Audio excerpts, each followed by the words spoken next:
every treaty that the United States government has entered into with the Cherokee Nation has been broken. Broken treaties aren't exactly news for Oklahoma's Native people.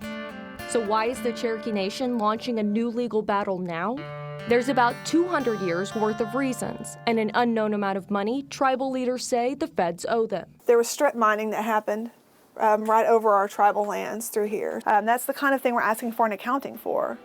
The Treaty of New Echota, better known as the Trail of Tears, forced the Cherokees out of the southeastern United States and relocated them here. When we were removed to this area, we were granted certain land as part of the treaty to remove us. And part of the government's responsibility through those treaties and through statutes is to take care of that land for our benefit. But over time, the U.S. began taking control of everything, even the nation's government.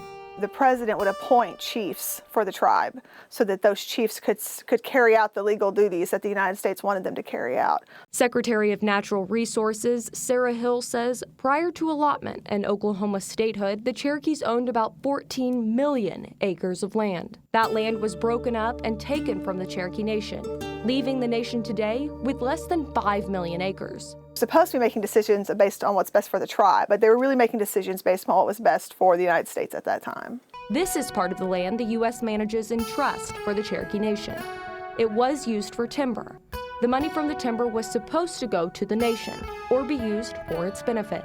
We know that we owned a lot of property, and we know that things happened on that property, but we don't know where the money went. Hill says this is the biggest push for the lawsuit against the U.S. Well, it's more like opening your checkbook and realizing there's been a lot of withdrawals and you don't know what happened. I mean, no one can explain to you where your money went, or in this case, where your assets are. As early as the 1830s, the U.S. was required to create an accounting system for the Cherokee Nation's money. But nearly 200 years later, it still hasn't happened.